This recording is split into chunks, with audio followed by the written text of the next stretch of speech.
All right, so a bunch of you were obviously here for the first session, and I think there were some questions, so Marcel and myself will try and answer some of those questions. If you want, what we're going to try and do is fly through our presentations and discipline ourselves to take less than 20 minutes, which might be a challenge for me.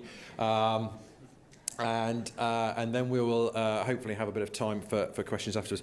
The most important thing, so who's doing the who's doing the bike ride? Okay, well, everybody else, give those people a round of applause as we look out the window. If you are taking part, you need to meet outside. Handwriting here. High wire, which is to the right of the stairs. As you leave the room, you need T-shirts. I mean, I think you probably need a snorkel and some kind of emergency kit, to be honest with you. But there you go. Anyway, we've got two case studies. We're gonna go through some of our journeys in this wonderful world of AI, as we're called. And there we go. So mine is, you won't believe how easy it is to build an AI. Which is the IET's journey in doing a lot of work to retool, I'm not going to say ancient because the marketing people will kill me, but a very venerable and well-respected traditional abstracting and indexing database.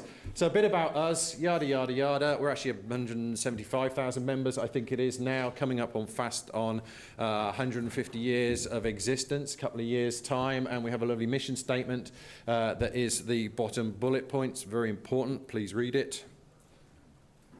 Right, that's enough of that. So INSPEC, I'm assuming you're all steeped in the world of a wonderful engineering database. In case you're not, here's a Bluffers guide. So it's highly curated, okay? We have an awful lot of engineering experts who spend a considerable amount of time taking in the material that forms part of the ANI database and doing all of the metadata processing and curation and QA tasks to make it a very, very high quality resource. We've been doing that for over 40 years. There are about 17 million abstracts in there now. Just a wealth of metadata that is something to behold, actually, and we'll dig into that in a little bit of time. And the other point, actually, is literally, I think we've got over 300 years just at the head office in terms of actual engineering knowledge when you add it all up. So there's an awful lot of highly intelligent people spending an awful lot of time, some of them literally, boy and man, working on this offering, okay? The way we produced it actually looked remarkably like that lovely Lego model. It was an incredibly manual system, and I thought I'd show you a little bit about how it worked, okay? Are you ready? Here we go. Right, so we take stuff from customers, which would be XML, which we love, PDFs, all right, and quite a lot of times hard copy, and that would form part of the content acquisition process. We would then go through a content selection process, you can see all the processes there, and then we go through processing and enrichment to add all of that wonderful metadata. We then had a distribution system. Seriously, we had an access database, and at the bottom there's some mysterious stuff that I wasn't quite sure what it did, so we turned it off one day, and bad things happened. So, yeah, we need to do something about it. The tech was end of life. Manual methods are very, very high quality, but they were extremely restrictive. We had limits reached both in terms of the breadth of what we wanted to cover and indeed the volume of what we wanted to cover. So there were opportunities to do something about it. And we took a decision fairly early on, instead of just saying, just generate some general efficiencies in the process, right? We took a view that said strategically, if we rethought what we were doing and why we were doing it, there would be new business opportunities that would open up to the IET if we got it right. And that was a key strategic decision. You'll notice I've not said anything about an AI yet, all right? The goals, cost savings. We have these human experts, or meat-based information systems, as one person called it to me. It gets quite scary to have some of those conversations. Anyway, the key point here was to not get rid of that capability and knowledge and expertise, but to actually move those people up the value chain, which is something, if you were here for when Sam was talking, it was something that he referred to in his talk earlier on. So that was one of our key goals at the end of the day. We also wanted to be able to reconfigure all this rich data that we had inside the ANI database to allow us to have new ways of asking questions at the end of the day. And it hadn't escaped our notice that if we got this right, we'd be able to build a new intellectual property asset on the back of that. And as I say, focus is automation, but very importantly, throughout the entire thing, a focus on ground truthing and human QA. So very, very simple version, thank the Lord, because I wouldn't want to go slide through like the one I just showed you of what we've actually built. So there's an acquisition process, there is a sort of standard normalization of the data process we go through. Then there's the metadata application, which is actually where the AI lives. And then there's a mixture of machine and human outputs that allow us to deliver the various things that we produce. And one of the things I'm going to talk about in a little bit more detail as well is we built a knowledge graph that covers all of INSPEC. So we have a map of the world of engineering, physics and computing. Like all maps, it's our view of what that world looks like. And I think that's probably an important point, that when you're considering all of this stuff, there's some questions asked earlier about data and so on and so forth. All of these things ultimately end up being, if you like, maps that people have constructed that represent the assumptions and views that have gone into the process. Let's focus on our AI bit. So I'm going to talk to you about what does it do, how does it work, and is it any good? As reads text. Okay, it expects that text to contain engineering content, and it expects it to contain it commensurate with the coverage that we do. I mean, it will read any text, okay, but it's only going to give you meaningful results if it's something in the right area at the end of the day. It then applies the full gamut, and we have a huge amount, so much metadata, wow, of the types of things that we add, and they're listed there, but I'm going to show you an example, all right? So, question for the audience, who's a particle physicist? Damn, I was going to ask you a question. Here's a lovely piece of allegedly human-readable text. We have this lovely title, right? Branching fraction measurements, I don't even know what that is, decays, right? And then allegedly some more English. The thing I wanted you to focus on, right, is the free indexing, the controlled indexing, and the classification, because this is a real abstract. In fact, it's from one of the papers published by one of our INSPEC engineers who, before he came to the dark side of publishing, was a physicist. These are the things that we have applied to this abstract. Say we, in fact, the machines applied them to this abstract. And if you take a look, in fact, there's only one phrase there that is actually represented in the abstract, branching fraction. All right, everything else is implicit. That was the moment when we realized what we'd done.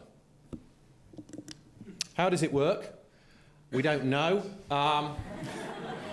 We turned it on, it stole my credit card details. It keeps asking us for where a couple of other literature AIs live, and help me, please, please help. No, it's fine. Here we are. It uses a slew of tools and techniques, actually. So we've got some heuristics, good old-fashioned rules. So one of the things that we did was we took that several hundred years worth of knowledge and we went through a process of understanding what that actually translated into in terms of things that we could input into a machine. That's quite an interesting task to go through in and of itself at the end of the day, getting people to articulate why they do something one way and not another way, in a way that you can code. All right, natural language processing, obviously we're reading English full text at the end of the day, suite of statistical analysis tools and some AI algorithms, which I'll touch on briefly in the next slide. We built both a domain model, so that's an overarching map and framework of the world of INSPEC as we see it, as well as taking a bunch of the assets that we already had for INSPEC and turning those into a formal ontology. So an ontology, there's many different definitions of what you could do, but in our case, it's a formal grammar of how things relate to other things, which allows us to ask some really complicated questions and get answers of the data that is then attached to that ontology. Okay, we spent quite a bit of time doing that, probably about 6 months elapsed time on getting the guts of those two things in place, and it's a living thing, so we carry on working on it. Someone asked about data and training. as has been trained by something we're very clear is directed learning. We gave it a large set of data, about 600,000 documents that represented perfection in abstracting as far as we were concerned, okay? And that was what was used for the machine to train itself against at the end of the day. So there's that directed learning and there's undirected learning. It's not an either or. They have applications in both areas, but we were very clear in terms of what we wanted to achieve in terms of quality and outputs, that directed learning was the way we wanted to go. Essentially, we wanted to build a machine that was just as good as the humans that we've got, but we didn't have to pay. Selection of AI algorithms. Anybody's interested? I think we might have one audience member who might be interested.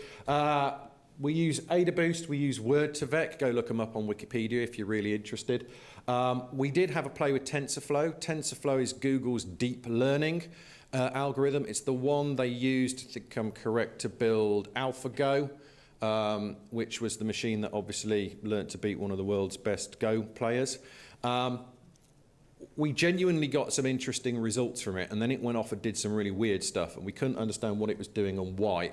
And honestly, we just decided we're making better progress in another direction, so that's what we're going to stick with it. Sometime in the future, it's possible we may come back to it, but it was interesting that something like that, that was that cutting edge, went and did some very odd things with our data at the end of the day. Is it any good? It is. It's an interesting, complicated question to answer, and I've put some of the stuff up there really. It has challenged us in our own assumptions as to what quality actually is. That's actually how good it is. If you saw the slide I put up that had the abstract there with the terms that we put in there, we have people disagreeing with the machine about whether a term should be there or not there. But this is a level beyond the simple, has it correctly identified some keywords in the raw text? It's about whether it's applying the correct complicated and complex meta-concepts that we have to that abstract, doing it in a way that our experts think is right. So quality's become quite an interesting discussion at the end of the day. Here's some numbers. F-score, it's one way of measuring quality. It's not the only way of measuring quality, but you could see a range here. And this starts to show you that even with 600,000 data points, right, in some cases, in some parts of the research that we cover, there simply wasn't enough data in the data set for the machine to get some good results, right? So you could see the left side skew where there's some material there that the machine has struggled with. Simply not enough volume. Okay, it's not a problem.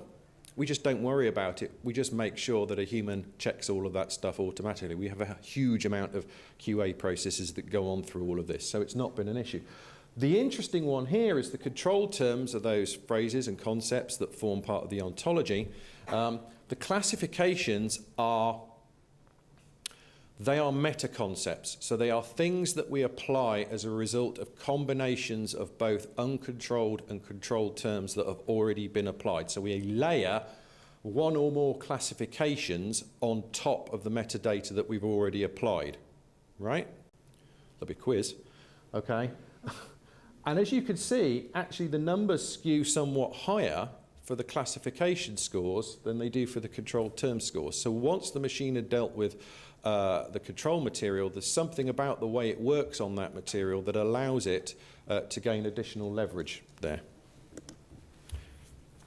If anybody's interested on, basic concept matching, very, very high numbers. But like I say, it's where this metadata should apply in an article across the piece in terms of the INSPEC data that we're talking about. One of the interesting challenges is for us going forward. So we did this training process, we did an iterative process, and when we decided that the first, if you like, live version of this was good enough, we stopped the learning. Right, the machine is still capable of learning. As new material goes through, it can still do that learning process. One of our challenges is actually to figure out how we feed back into a system now it's live, as it were, because improvements that happen in one area of the corpus that we are processing can lead to some interesting results in another area of the corpus. So we've got to figure out how to make some of those decisions about how to do another release and another quality release at the end of the day. This is the issue that Google struggles with when they look at their large database searching the web in terms of how their search engine is performing. It's a new one to us, and that's one of the things that we are currently working on at this moment in time. Yes, it's very good. It went live about 6 months ago. I'm still here, so it's not killed us. And it's delivering savings to us, and we are ramping up that process as we go forward at the end of the day. One of our senior INSPEC alumni came to us with one set of results one day, slightly pale-faced, and he just said, "It's perfect." And we thought, blimey, that's really good. In his next breath, he went, "But these results are completely rubbish." But he was blown away by just how good a job this thing had done at the work concerned at the end of the day.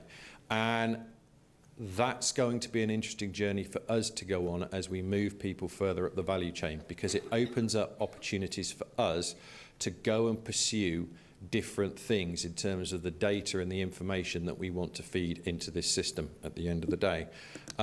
And I want to show you something, just a quick scan through of something we're working on with some customers we have at the moment. Our working title is INSPEC Plus. I don't suppose that will survive forevermore, but it'll do for the time being. I'm just going to fly through some information on what we've been up to. So if you look at a fairly major research institution, in this case Harvard University, all right, this is, I've taken out a bunch of the stuff around the graph of the information that we've got about Harvard University, just otherwise it'd be covered in text at the end of the day. But I want to focus on the catchily titled Total Ionizing Dose Effects in Gallium Arsenide MOSFETs with, yeah, that. That's one of the articles from the graph that we've got about Harvard, and we could go and expand out the concepts here that are just represented in a network in visual form. And is it going to? There we go. One of the co-authors of this paper is Xinwan, and we could go from there and jump to the university that Xinwan is present at, and we could jump from that to understand the context of what that university is working on in relation to Harvard University. Now, I've shown you the hops between the concepts at the end of the day, but actually we don't have to do that. We can pull together the relationship for a given piece of content or a subject area or a classification and understand where Harvard, for example, collaborates through its researchers with other institutions around the world, and we can do that over time. And in fact, for any of the sets of concepts that we have in our knowledge graph, we can construct those types of queries. And we're just massively excited about what we can do with this information. We've gone a world away from the ANI database of Show Me the Content. This is really showing the guts of the information that underpins the world of engineering as we see it and as we cover it. And we're really excited about what the future is going to be. And that's my talk. We'll do questions at the end, if that's all right with you. Marcel, are you? Yeah, thanks, David. Okay, so before I start to talk a bit more about our endeavors in AI, actually, I give you a brief introduction of what we're actually doing. By we, I mean the group from Springer Nature that I'm working with. So we are building what we call facts databases. Databases of facts in the scientific domain. So that means we start from that pile of papers that every scientist knows that he hates. Probably there are some interesting things in there. Most of the stuff that you have there is just a waste of time, but you have to read it to know your field. And what we do there is we actually add some value. So we bring that through some process, some pipelines as we call it, and we get back to the actual researcher. And what we do in that way is we actually extract facts. So we find things that are relevant in these articles by different means. So we do that with AI technologies, we talk about it, a bit about it. We buy knowledge about this, but the idea is we look into the facts in these papers, the actual knowledge that we have in there. We put all these things into a database. We build some front ends on top of that, where you can basically, you as a researcher, as an academic, but also as a corporate user, can search for these facts, and then you get back to the papers actually. So what we do is we reduce your amount of actually going through that pile of paperwork, through those things that are really relevant for your research, for the current question that you have in mind. And we do actually the step more. We are not only giving you the papers, we also look into the actual facts. So facts, that means we talk about entities, we talk about values, and about relations between these entities and between values. And how we do that is we put all these into that database. That database is actually, we heard the term knowledge graph before. That is all in that database, and that's how it's surfing somehow. Now, these are the products that we have at the moment. At least 3 of them are live. Probably some of you heard of them. ADIS Insight, I think it's the longest one. It was actually developed outside of Springer Nature, was then bought and is now run. Springer Materials is, I think, live since 1.5 years about material science. Nanotechnology, nanochemistry is the newest one. This is actually the first one that is also coming under the Nature brand, so this is available under nano.nature.com. And we are working currently on experiments. This is about life science, where you find a lot of protocols for life science work that you do in your laboratory. And as I said, we do all this on this magic term, knowledge graphs again. Actually, we are doing it on different parts of what we call separate knowledge graphs, but they are all interlinked. So we have people, we have the journal things, we have the typical metadata things about bibliographic metadata. But very interesting, we also go into the technical details, into the content details. So we look into substances, for instance. How do we model substances? What are the part of these substances? Their elements, how they are related, how are properties, how they're related, and all this is merged into one big pot. And I mean, seeing that, you can imagine, I said, this is basically built of entities, relations, and values. And getting to these, I could talk, I think, a whole day about the AI challenges that we have there. So finding these things, getting them out of the text, finding them when we have them in the graph, giving it back to the user, how do we search for that, all these things. But actually what I want to show you today is something slightly different, something more that actually came to our surprise a little bit, definitely to the surprise of the chemical and natural science domain experts. I'm coming from this field of computer science, that's why I actually pushed that idea. Is about using these knowledge graphs actually for something, to find something in themselves. So, and the whole thing was motivated by a nice blog post that I read. I think it was from 2016 from Chris Borg from MIT. And I think the name was Lots of Folks Like to Discover or something like that. And one of the main messages, at least for me, was that this is how interfaces in the library world actually look at the moment. That's how you search for your articles. Okay, we all know them actually. Springer Nature websites, all these products I showed before, they look pretty much the same. Some lists of things, you have some facets. This is the typical way of doing faceted browsing. And surprisingly, two big players, Google and Amazon, they look exactly the same. They actually do something very different. They are not about knowledge. They are about products. They are about commerce. There it might make sense. But it's surprising that actually the focus of these things, what we want to achieve, what the user wants to achieve, is served by the same looking, same shaped products. And as I said, some of the main messages were there. One search box to rule them all. The results are linear. And this question is, why are we searching in 2D? So there's much more in there. As I said, there are entities in there. There are things that we have to explore. You can basically touch these entities, follow relations. And even there, again, although we have all this at our hands, Google is actually doing the first steps by this. You see that this entity search that I introduced a while ago, where actually they start producing you. I'm showing you entities and links, and you can start exploring the world by clicking on these links, what is actually related. Now, how is this related to our knowledge graph? Actually, that's a bit how it's related to our knowledge graph. I did my PhD in computer science also in similar areas, and I looked a lot into graph analytics, graph analysis. And actually, what I always imagined also for the publishing world is something like that. So you have a universe, a map of the universe, and that universe actually is your scientific domain or your world of publications. And then if you're not interested in astrophysics, just zoom into the astrophysics. See all the smaller galaxies in there, and zoom in, make your way, and find interesting things on that way. This is here from Paperscape. It's a prototype that is online that does something similar. And we thought, well, we can do the same. And interestingly, it was also supported, or it is supported by a business case, actually. The business case that we have in Nano, that's one of our products that I showed before, is that people often come to that page, to our homepage, and they don't really know what that product is about. They wonder, what do I do here? What can I do? What is the content? How do I find it? And quickly they drop off. So the very well-known bounce rate is a problem, and we have to see how we can actually keep these people. How can we make them stick to our page?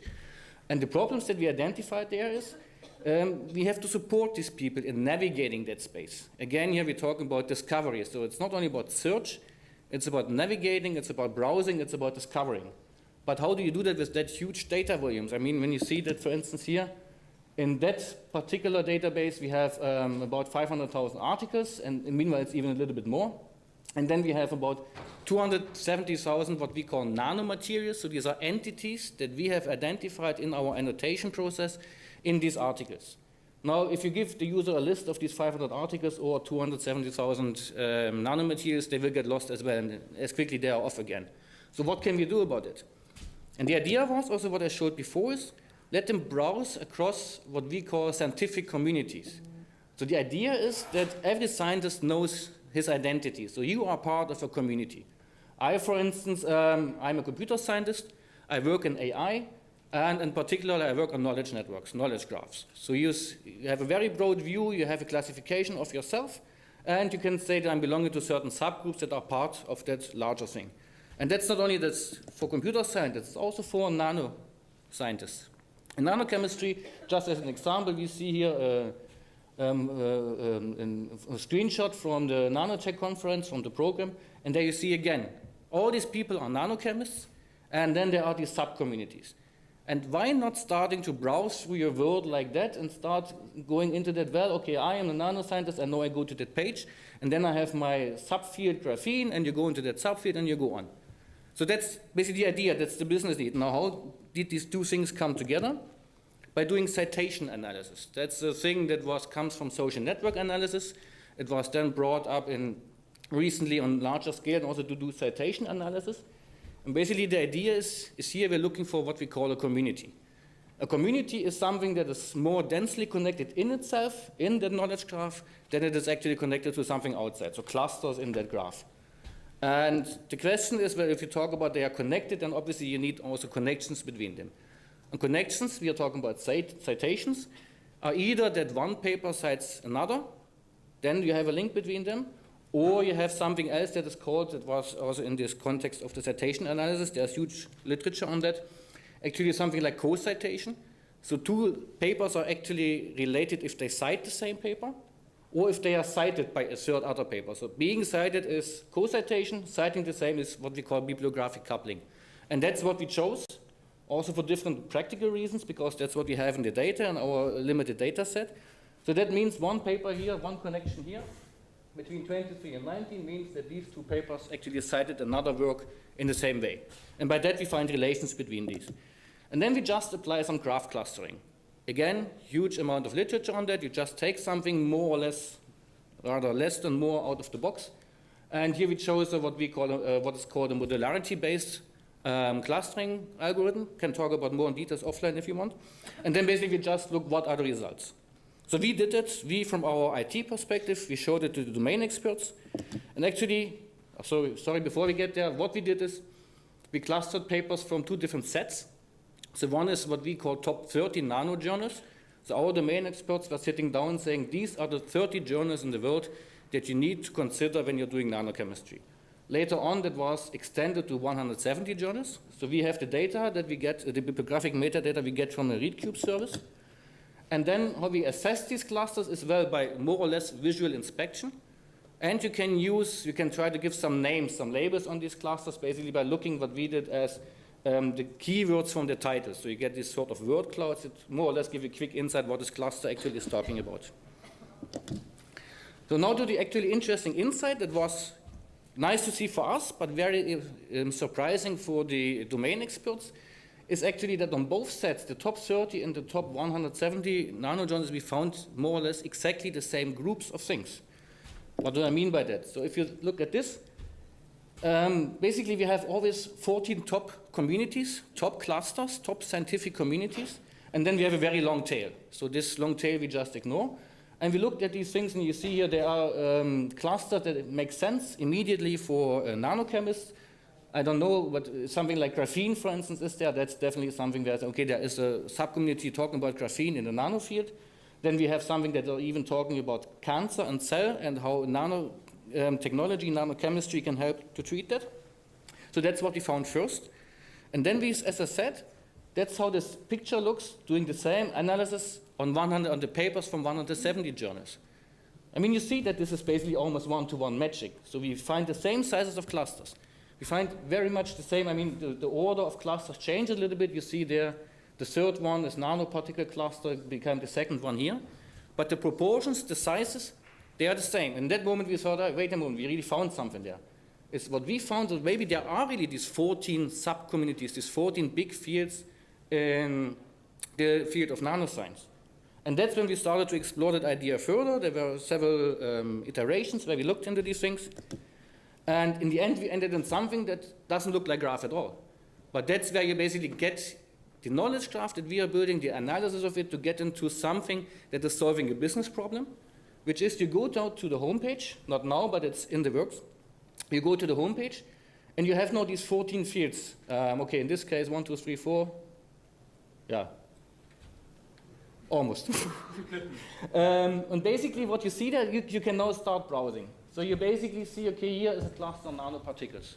There is a cluster somewhere, something like should be called graphene. Yeah, graphene in 2D layers. You have batteries. And so you say, okay, actually I know these things. I'm a nanochemist. I'm doing something in graphene. So okay, let's click on that. Let's go deeper. Let's browse into it. Let's navigate through. And you get to subclusters. That's the nice thing. Now you can take one of these clusters and you can do the same analysis again. And you get to subfields in that particular domain. You can do that on and on and on to go as deep as you actually want. And maybe until you have only one single paper. But you can add information to these things. So it's not only now the clusters on different levels. You have these word clouds that give you an interesting, quick look on what this cluster, what this community is talking about.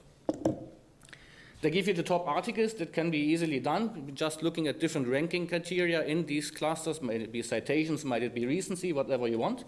And interesting, as I said before, we also have something that we call nanomaterials. So these are the entities, chemical entities that we identified there, and this is what this sub-community is talking about. So as I said, this is in testing now. It's supposed to come into the products. And what I guess is the important message here is that these things, for this analysis, for finding these clusters, these communities, apart from finding the name, we didn't do anything in content. We didn't need to look at all at any content. So that can be the gibberish that we saw from David before. It can be, I saw papers of nanochemists. I didn't understand a single word, and even the domain experts were discussing what are we doing there, what is it actually. It can be Chinese. All we need is that the authors actually, we ask the authors, tell us what is related. Tell us, we're not even asking them. They just give it to us for free because it's part of the regular publication process. They tell us who they are similar to. And we just have to identify that information, get it out completely independent of content. We can do it on any domain. We can do it with any sort of papers as long as there are citations. And that's a very interesting and powerful thing, I think. So, wrapping that up, I think we're good in time. Loads of time. As I said, so we're building that knowledge graph, and we have many different problems. So there are these keywords, ontologies, knowledge models. We do graph and semantic technologies to get what we call smart search or semantic search and all these things. NLP is a big time, and there also machine learning, what we heard before from 67 bricks. There's a lot of actually doing machine learning and NLP to find our entities in there where we have to look in content. But what I showed you now is actually when we have these things, and even without particular content analysis, we can find really interesting, really surprising things in there that solve business problems, that really solve business cases. Right, we've got some time for Q&A. So, who's brave enough to ask a question? Hi, Miles McNamee, Copyright Clearance Center. I missed the presentation just before. I got a call on how to take it. And here's this question is not necessarily about the presentation or the last one, but it's related. Okay. So we represent publishers on one side, Yeah. and corporate users on the other. Mm-hmm. So one of the GAFA companies and another large blue company has asked, we want all your content. And Yeah. we say, okay, so what's in it for our publishers? And they say the benefit of man. And we say, thank you very little, right? So what is the business model if a piece of your content and a piece of your content is used to draw a conclusion, and how do you benefit from a business model perspective?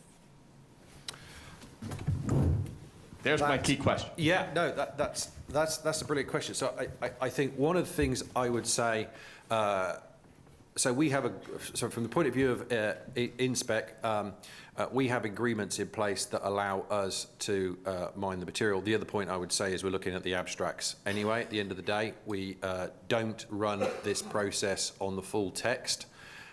Quick sidebar, it's not always a good idea to run something like this at scale on the full text because actually sometimes it could be too much data and then you start to get quite a signal to noise problem, but that's not part of your question. I think it's interesting.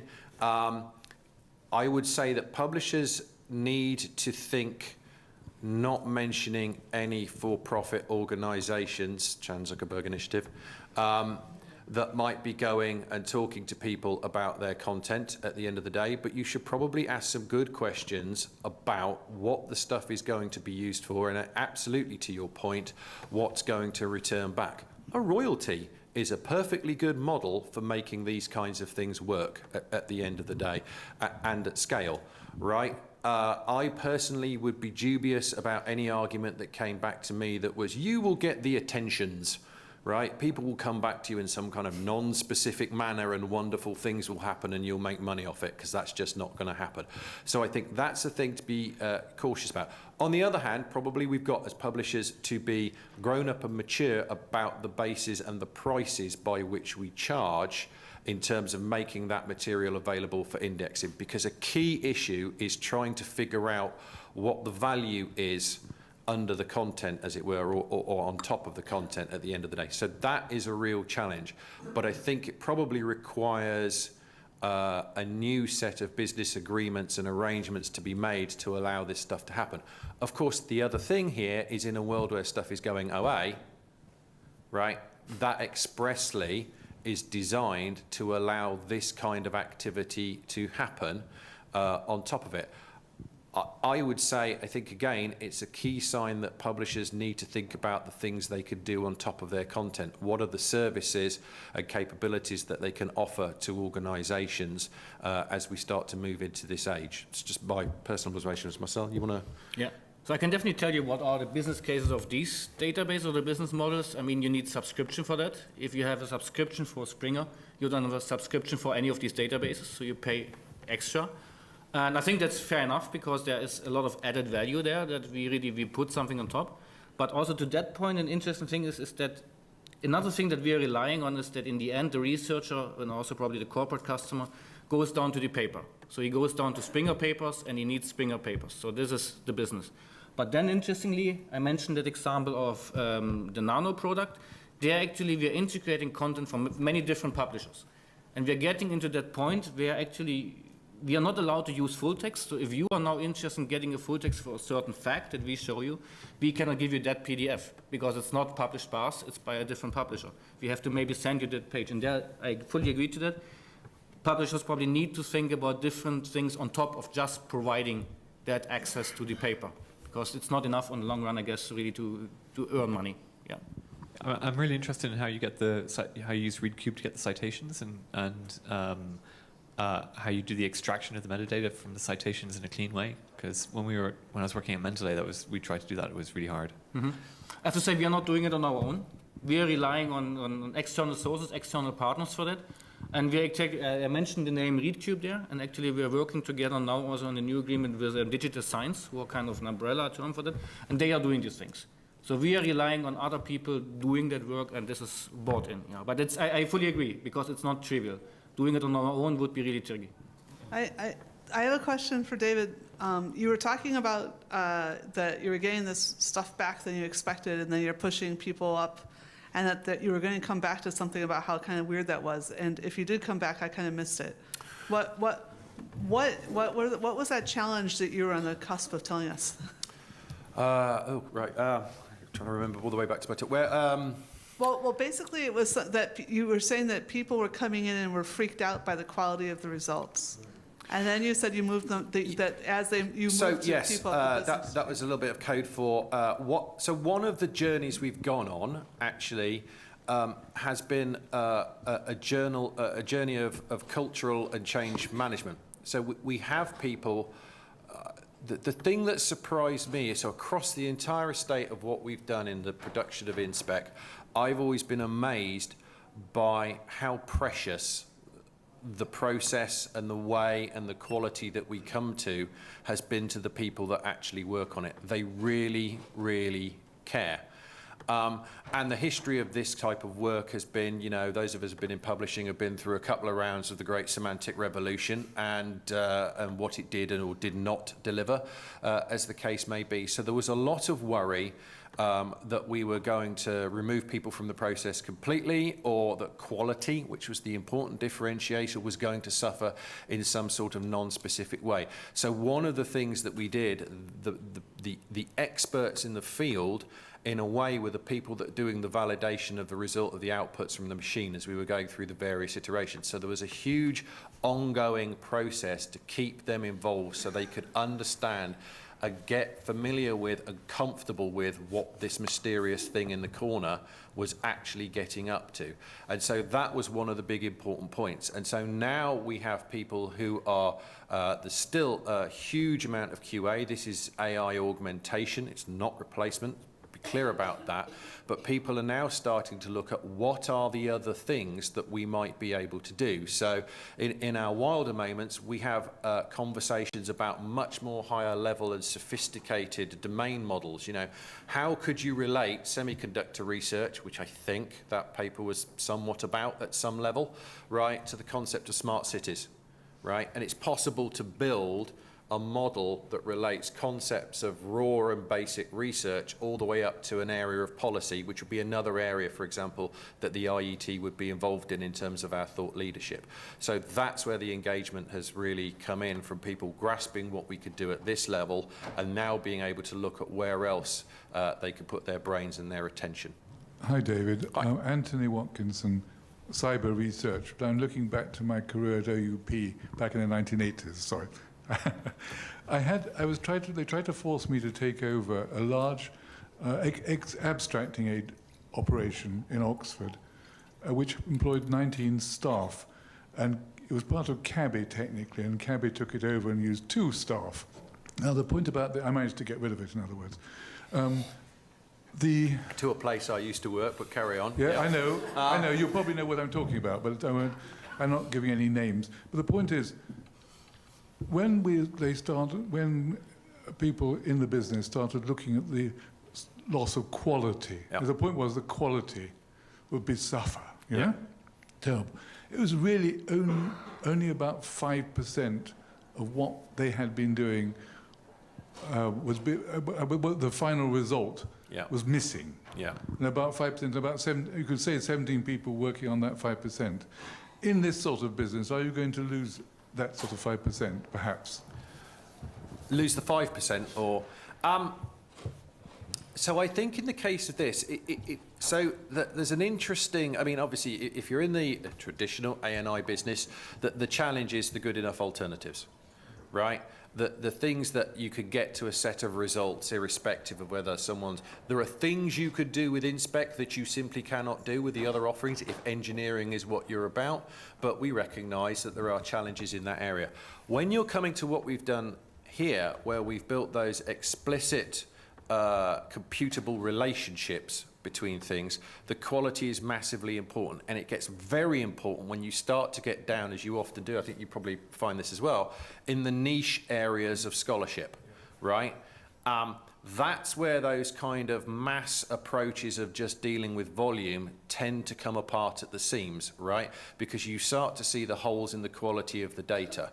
It doesn't matter if you're Google and you're searching for a term across the entirety of the web, you're never going to click on the page that's full of junk. But actually, if you want to do that exercise, you don't have to go very far in a set of Google search results to see some complete nonsense. Right? It's just that nobody does.